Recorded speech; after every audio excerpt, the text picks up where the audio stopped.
Yes, ma'am.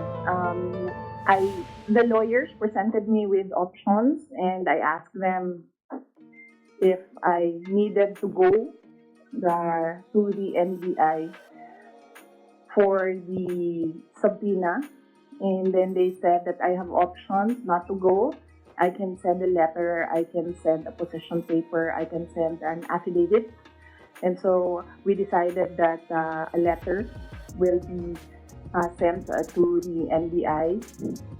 And then with regard to patas, I don't think magiging patas itong investigasyon na ito dahil kung nakita nyo naman yung mensahe ng Pangulo na sinabi niya na ganitong kriminal na mga, sorry hindi ko maalala yung exact words na sinabi, pero sinabi niya ganitong mga kriminal na ingest. Sinabi niya ganitong mga kriminal na gawain na hindi ko palalampasin. So, sa makita na natin, no, the pronouncements of the President, meron ng bias doon.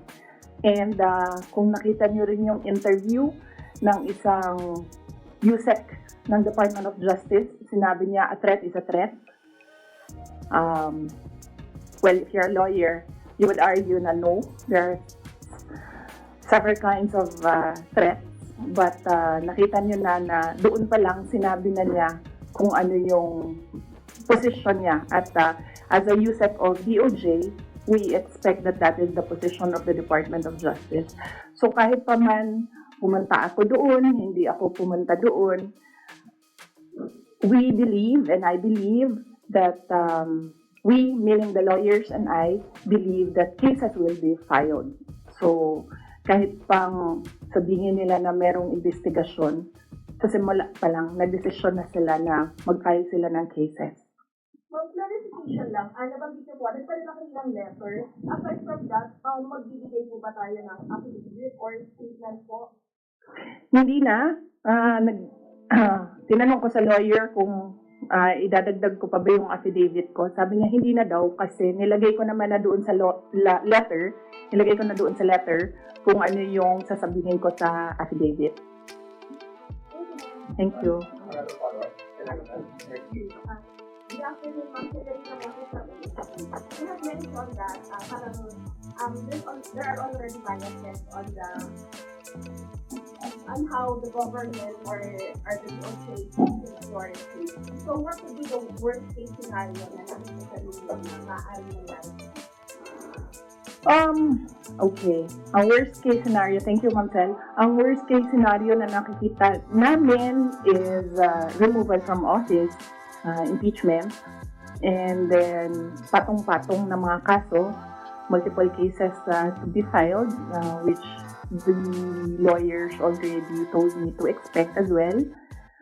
That is why I just decided not to go to the NBI because clearly the pronouncements of the President and the USEC of DOJ point to cases to be filed.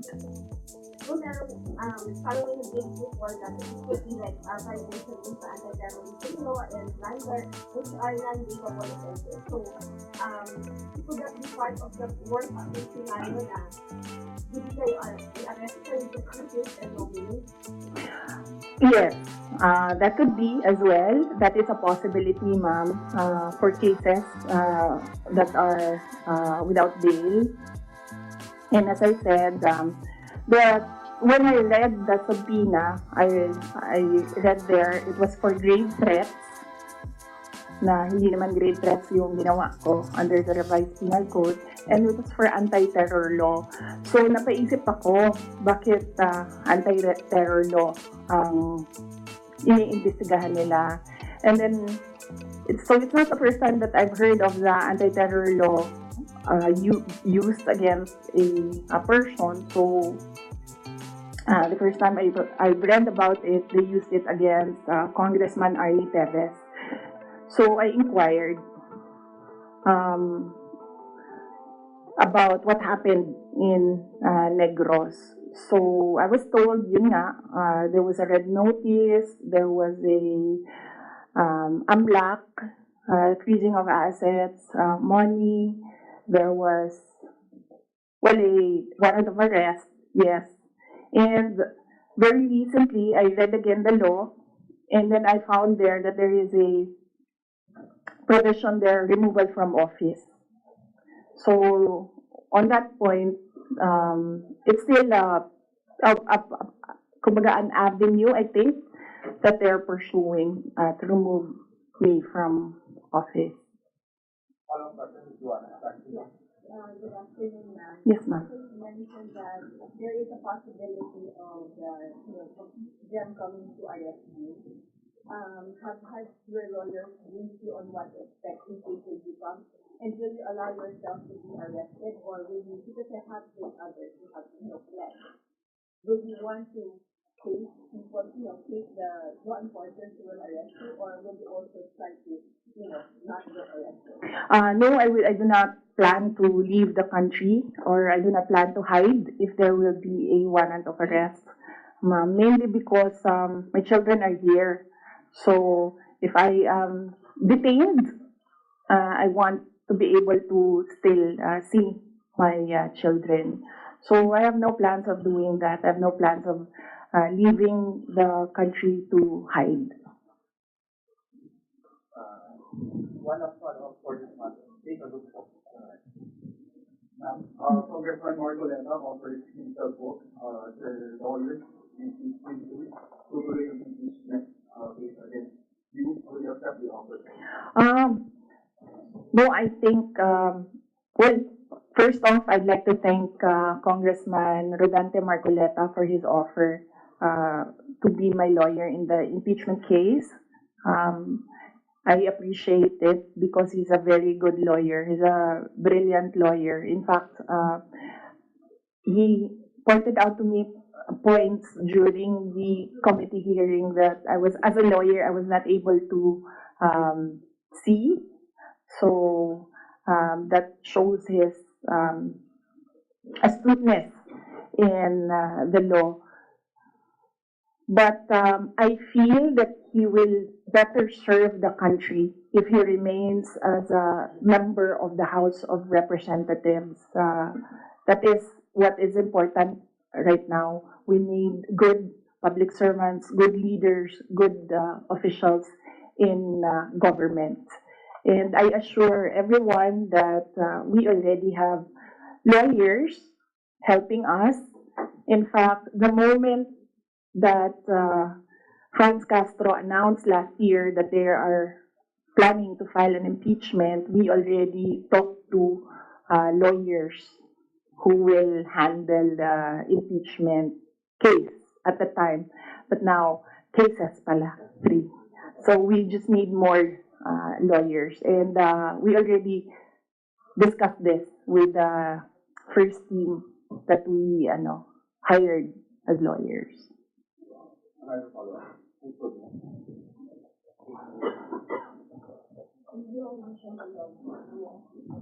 Yes, ma'am. I just want to ask how are we preparing, or what are our preparations, and how are we going to respond to that? Oh, okay. Yes, ma'am. So very recently, we had a meeting with the lawyers, and what was discussed there was the arrangements because we needed more lawyers. We are expecting another impeachment case, no? So this may be 3 impeachment cases. So, and then we will await an official copy of the articles of impeachment so that they can prepare the defense. We already have advanced copies of what is filed in the House of Representatives, and they're starting preparatory works right now.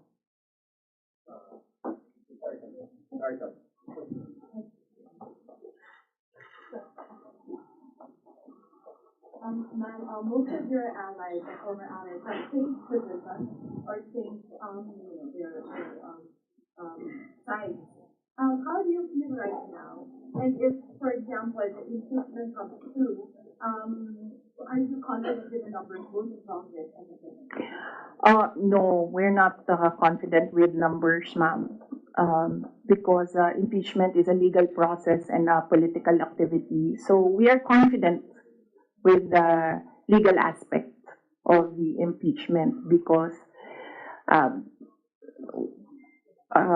all the lawyers that I asked to review the initial drafts of the impeachment complaint really said that this is not, well, they would say it's not an impeachable offense and this is not an actionable offense, things like that, lawyer talk. But with regard to politics, that is a different matter altogether. So we do not know what will happen with that. Well, that's politics. They always say that there are no permanent friends and enemies in politics. So it really depends on the person, no, on the politician, what path he will choose. Hi, ma'am. Ma'am, can you explain to the worst scenario? Yes. The House of Government said that they are eyeing the possibility of filing slander, technical malversation, and falsification charges among others against you and several other officials of the OVP and formerly the DepEd in relation to the alleged misuse of the confidential funds. Have you discussed this already with your legal team, with any of the lawyers, and what can you say that is a very heavy slander? Yes, oo.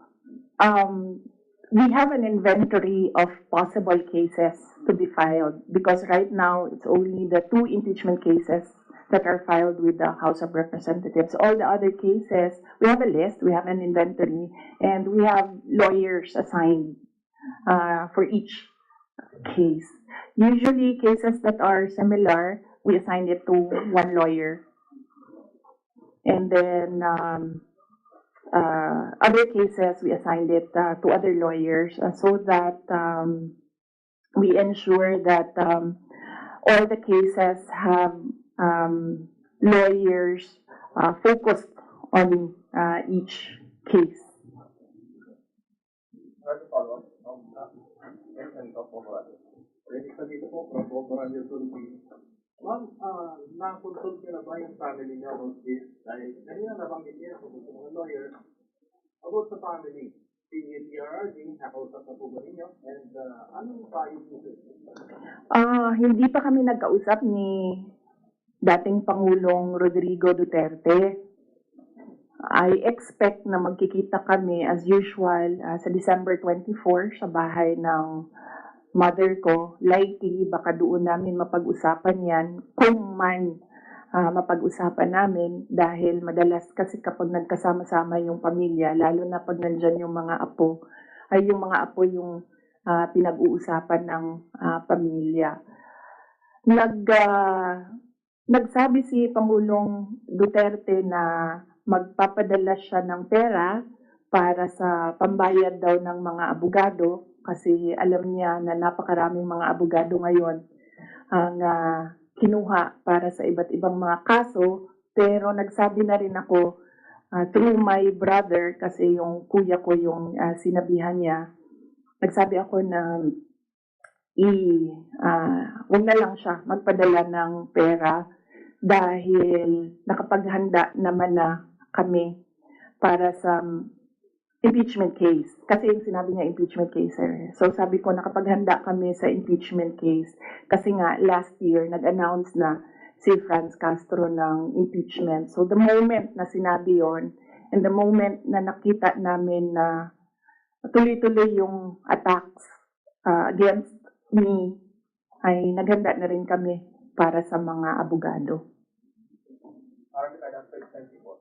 Ma'am, Sara Duterte from State Time Singapore. Ma'am, you've already mentioned that your lawyers are prepared to answer the impeachment cases, but the opposition groups who are filed a complaint against you are accusing you of deviating in your answers in the alleged corruption and misuse of millions of confidential funds. Ma'am, baka you can offer an explanation also to taxpayers. How, kung above board po pa talaga yung paggamit ng mga confidential funds? Para matapos na rin, ma'am, yung question once and for all.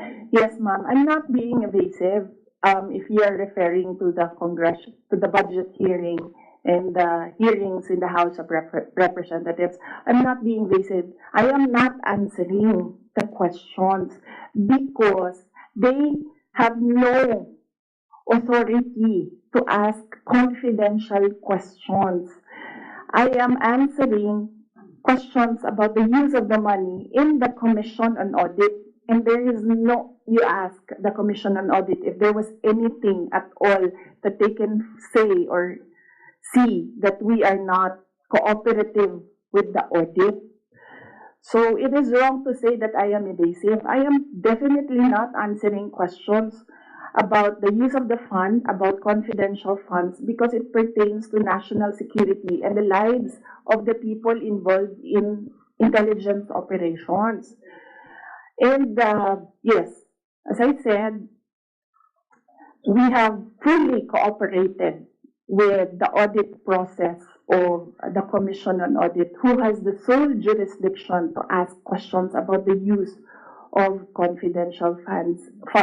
In fact, 2/4 of the Department of Education are already cleared by the Commission on Audit, but it is still being questioned inside the committee in the House of Representatives.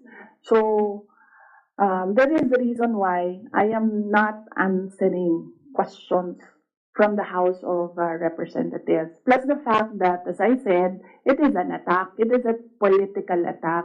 If you are in aid of legislation and you want to legislate about confidential funds, you do not target one office and terrorize and torment the employees of that office. What you do is you do a sampling, a random sampling of the offices who have confidential funds. Why not call the office of the president, who has billions and billions of confidential funds, if you want to legislate about confidential funds? So that shows that they're singling out the office of the vice president, and I really feel that it's very disrespectful to the office of the vice president. That is also why when they ask that I respect their process, respect begets respect. So if they want respect, they should first respect the office of the vice president. That is what I was saying, that they don't like me, they don't like my person, they don't like Inday Sara Duterte, but they have to respect the office of the vice president. So if they want to investigate confidential funds, they don't single out one office. I understand that. VP, just a follow-up. I think yesterday or the other day, the House also alleges that over 400 names na nag-cite with acknowledgement received. Again, on the issue of the confidential funds, wala daw pong records at the DSA. Could ma'am offer an explanation, because we know that this is a legal proceeding, pero pinag-uusapan po siya ngayon, ma'am, sa bahay ng bawat Filipino. Ayaw, explanation is this above board, or bakit wala silang birth certificate? No, I will not explain.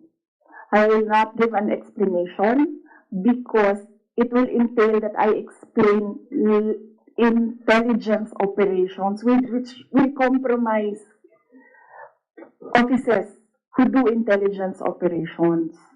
It will really compromise how they work. So no explanation will be given to the members of the House of Representatives. One final follow-up for me, ma'am. Then what's your response to accusations that an office like the DepEd and the OVP have no jurisdiction naman to have these confidential funds that are spent for national security? Well, the confidential funds was the first transfer of confidential funds was from the contingent funds to the office of the vice president, and this was approved by the office of the president. The next year confidential funds was 2023, We submitted it to the Department of Budget and Management. It was approved by the Department of Budget and Management, and therefore it implies that it was approved by the Office of the President because it was included in the National Expenditure Program, the NEP. So, and then it was approved by Congress as well. The only reason why we did not use the confidential funds in the fourth quarter for both offices because I was already flagged by a friend inside the House of Representatives that they will attack you using confidential funds. So yes, it was duly approved by the Office of the President and both houses of Congress as well as because it was included in the General Appropriations Act. So it was not, we presented it, we defended it, they approved it. We used it, and then the question on utilization is under the Commission on Audit. That is how the system works. They cannot use or they cannot twist the system according to their personal interests. Really, all these circumstances and events happening surrounding the office of the Vice President is a race to the presidential election in 2028. Unfortunately, they are attacking the office as well. So, dyan ako medyo, and the personnel of the office of the Vice President. So, dyan ako medyo pumapalag. Wala namang problema kung atakihin ninyo ako. Kasi politiko naman talaga ako. Pero may problema ako pag inatake yung opisina at yung mga kasamahan ko dito sa opisina ng pangalawang Pangulo na nagtatrabaho lang. Good afternoon, Madam. Good afternoon, Madam Vice President. I'm just going to pick up on Sara's line of questioning. You said, and I understand your explanation about these confidential funds having been approved by several layers in the government. But maybe just to go back to the basics, if you can explain to ordinary Filipinos why the Office of the Vice President needs confidential and president funds. Okay. Yes. For the Office of the Vice President, it's not the first time that the office was granted confidential funds. During the time of Vice President Binay, the office was already given confidential funds. The confidential funds we use in relation to our work and national security.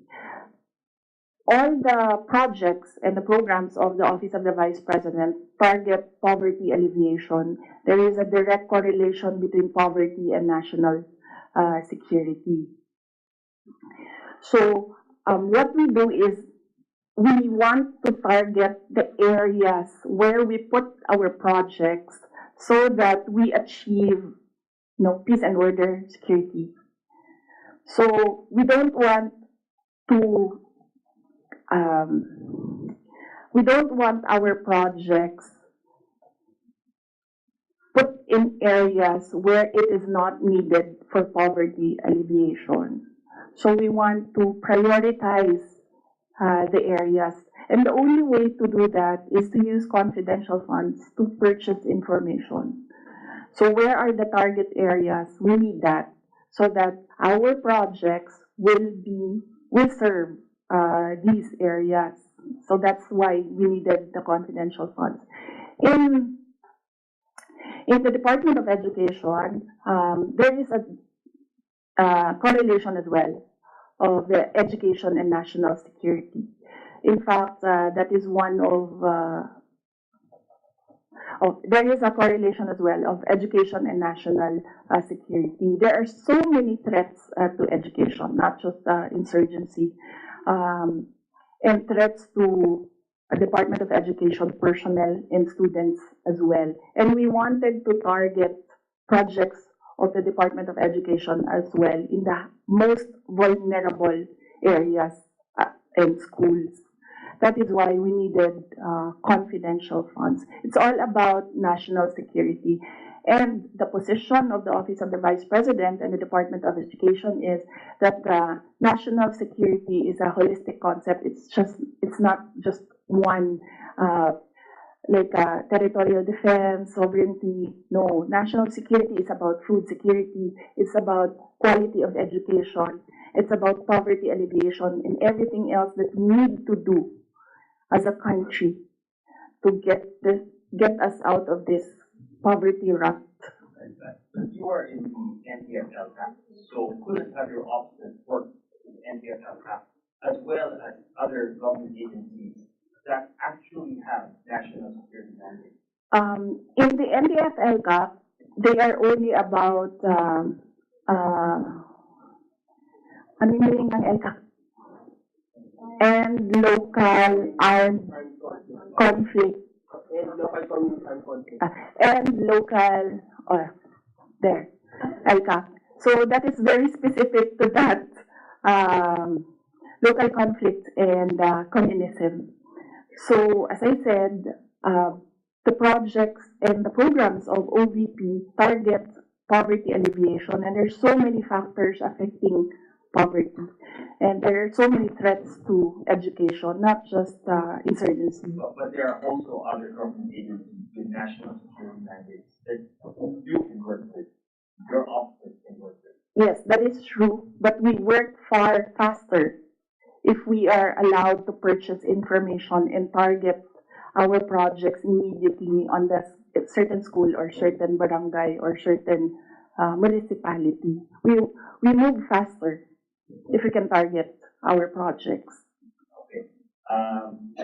Going back to the confidential funds, that was also about confidential funds, but the names that are being verified by the Philippine Authority. I know you said that you can't explain because they're confidential in nature, but maybe just a yes or no, because other names have cropped up, aside from Mary Grace Diablo, you have Shipping McDonald, Fernando Tempora, Carlos Oishi, Raymunda Nova.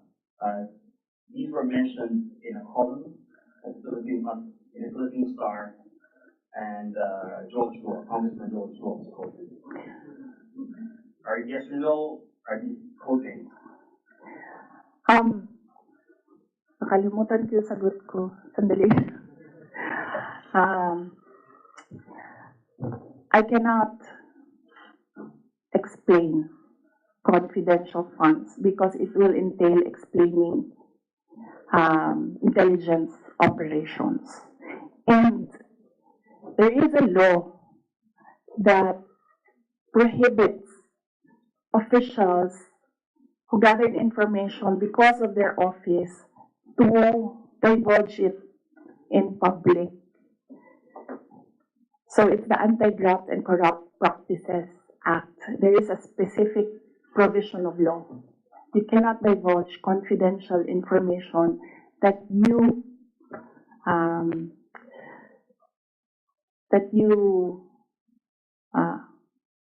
received while in office.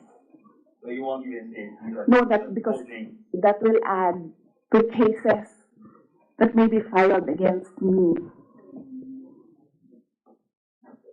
One last, sorry. Yes. Why the choice of a letter submitted to the NBI instead of an affidavit? Wait, hold on. I can answer. I can give you a very short answer with regard to ARs. I have nothing to do with the preparation of ARs. It went down to the grassroots level. So I had nothing to do with preparations of ARs. I was up here in the structure and money went down for information. So you have no knowledge why all these things were used in the acknowledgement? In the first place, we do not even know if these are ARs which came from DepEd or OVP to COA, because there's a chain of evidence supposedly. In law, there's a chain of evidence, handling of evidence. So right now, nobody can really answer that because nobody knows if these ARs are true. because we don't know if it came from us. That's what they're saying. That's what they're alleging. Yes, that's what they're The saying. OVP admitted to COA. Yes, but there is a legal process in the custody of evidence. So right now, we really cannot say if the ARs came from us, because the ARs that are with us has not been checked with the ARs that are with them. You're denying that the ARs. No, I'm just saying that we do not even know if the ARs with us are the ARs that are with them, because the ARs from the field going to the office, going to COA, that's not how you do legal work. It's not how you do legal work. There's a very stringent process in evidence. That is why even if there is no law prohibiting a person from divulging confidential information, person cannot answer that because we do not know if that paper that they're holding was a paper that came from the OVP in DepEd. Because there was no marking of exhibits. That was what I was telling Congressman Chua. You cannot ask the OVP personnel to say yes or no to an exhibit that was not marked as real and true, as correct, and as a faithful reproduction of the evidence of the office. So would your officer then be willing to certify? No, because there is no question about that from the Commission on Audit. It's only a congressman saying that this paper and asking what is this paper about. There is no case, and that is to ask that about the paper is the sole jurisdiction of the Commission on Audit. So then if the Commission on Audit asks, that is what I was saying. We have been fully cooperative with the Commission on Audit. Everything that they asked for, we submitted. That is why there was a partial disallowance only. And even then, we are not yet finished with the process because we can still submit documents that are required by the Commission on Audit. That is the problem right now. As I said, they are doing work that they are not that is not under the mandate of the House of Representatives. They cannot audit. They cannot question at all. They cannot make me answer and say that we represent the taxpayers and you have to answer. No, I will only answer to the Commission on Audit because that is the body who can ask us questions about the fund use. Next question. Captain is able to answer. Good afternoon, ma'am. On the issue of your budget not being reinstated or restored, your reaction first on the decision of the bicameral conference committee? Well, we do not expect anything about the budget of the Office of the Vice President anymore. As I said,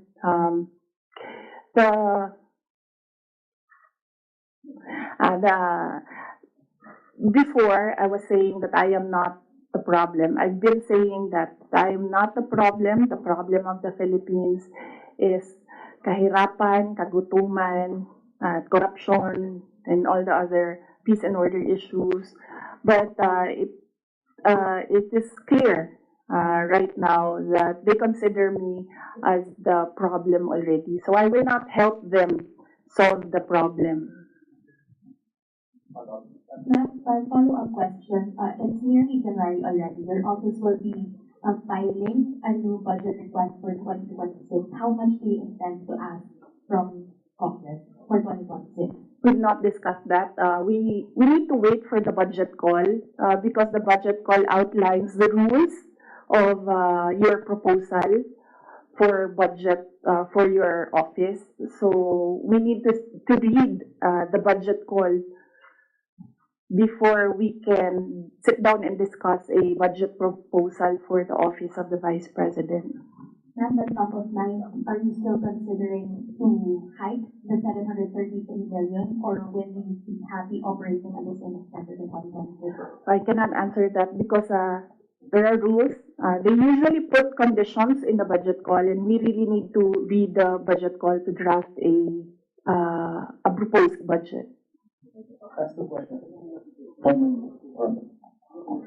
Just to follow up on the budget, in the previous interview, you said that you cannot give a definite answer on what will happen with regards to your satellite offices, given that the budget was not final at that time. But given that the BICAM already decided not to reinstate your original proposal of 2 billion, what will happen to your satellite offices? There are around, I think, 10 satellite offices across the country.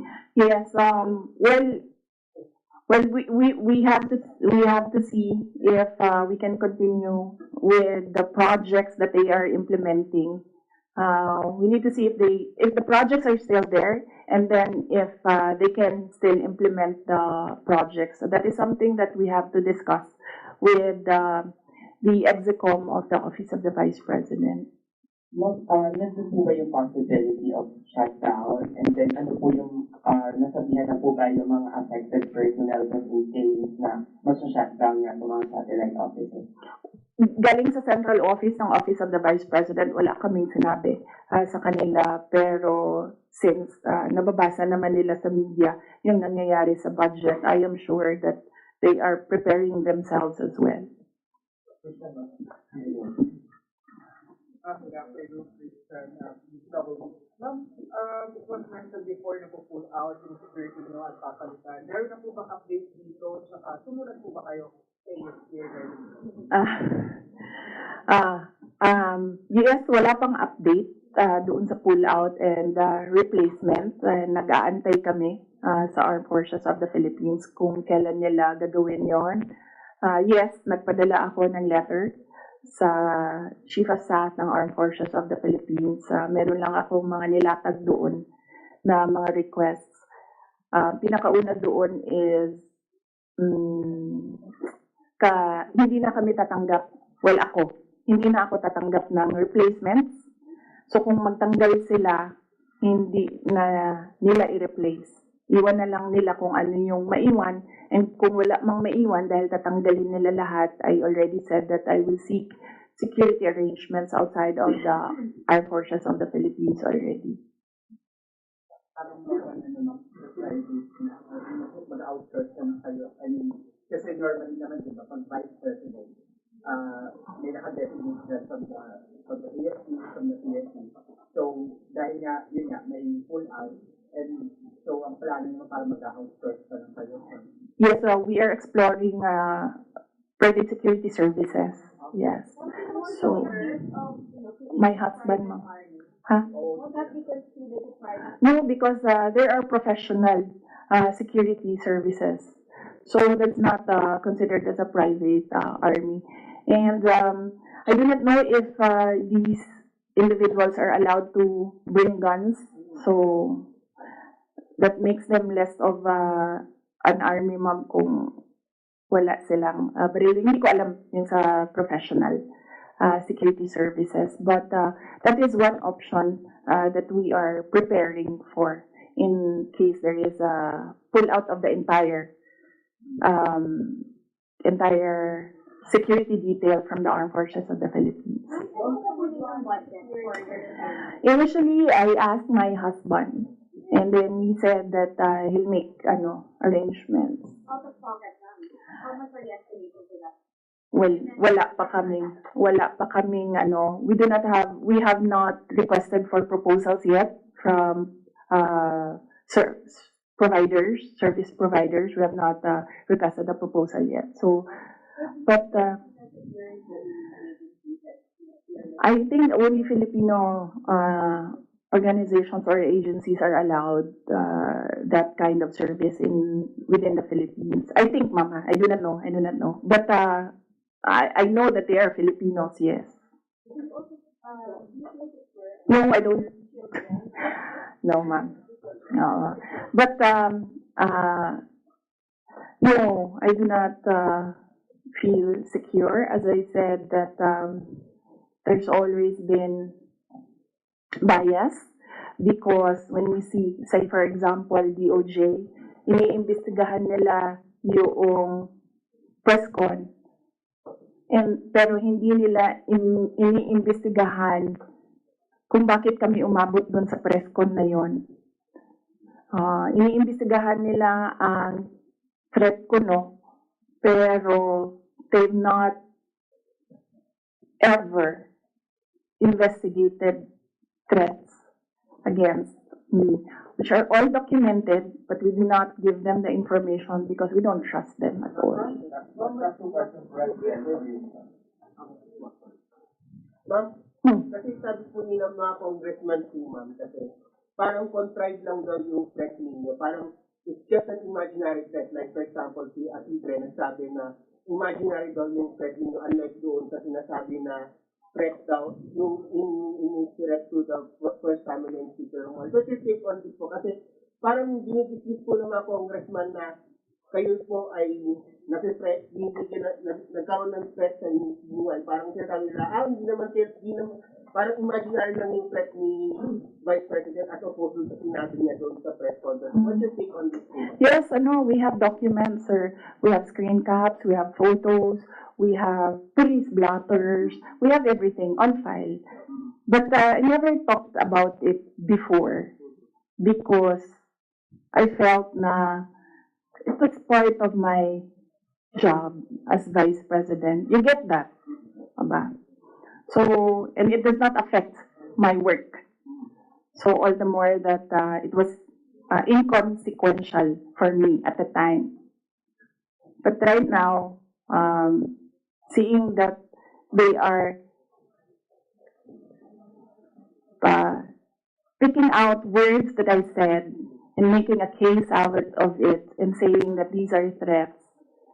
So I think they should start with, where is this coming from? That is the question that they should ask themselves. But I don't think they'll ever ask that of themselves. So we'll just move on to the cases and the impeachment and whatever will come in the new year. Do you regret saying or making such threats to the President and the First Lady and the Speaker? No, ma'am. Buti na yung alam nila, ma'am, na pag namatay ako, hindi talaga ako, I will not die in vain. Speaking of the 2028 presidential elections, that all of the attacks of the mark of government now is all connected to 2028. The last time, a sitting vice president, a very popular sitting vice president, was investigated for corruption allegations and refused to respond in the public forum. Natalo po siya sa elections, and I'm referring to former Vice President Marvidan. Ma'am, are you concerned that your enemy could be able to turn public opinion against you and it will hurt any potential plans if you're running for president? You're leading surveys earlier. I've not seen the recent surveys, but yes, that is what they are trying to do, turn public opinion. That is the strategy. Yes. But yes. So, yes, that is what they are trying to do, turn public opinion. That is a common strategy in politics, black propaganda, and everything. Will it hurt my chances? I'm not yet a candidate. So, right now, I am just the Vice President of the Republic of the Philippines and working for the country. So, I am not yet a candidate. So I do not know if this will affect me. Maybe my decision in 2026 will consider what is happening right now, but I cannot really say with finality what will be the considerations for me to decide to run for president. As I said, just give me the last quarter of 2026. I think that is the best time for any presidential candidate to decide to run. Ma'am, pero hindi po, ma'am, kasi ito, lumalabas yung keyword ngayon is deny. Para kayo ginagawang deny yung task for former President Marvidan. Hindi po, ma'am, deny kayo ngayon kasi malakas kayo ngayon this survey and possibly tinutukod nila kayo para mawala yung political clout ninyo sa 2028. Yes, oo, yan naman ang sinasabi ko eh. It's all, these are all political attacks. From the attack from the left on the confidential funds, the meeting with the Speaker of the House of Representatives, and the attack on the budget, and the other attacks that you see in social media. So these are all directed to remove me from the race, yes, and then of course remove me from office. Ay, that needs a sit down. Ay, naku. Talaga. Sasabihin ko sa'yo, paano ko nalaman na gusto ni, na plano or gusto ni Martin Romualdez na mag-president? Ay, naku. Halaga. Sasabihin ko sa'yo. And this is personal knowledge. Kasi narinig ko talaga. I was there. So, kaya alam ko sa simula pa lang, nung narinig ko yun, okay. Wala lang din sa akin yon.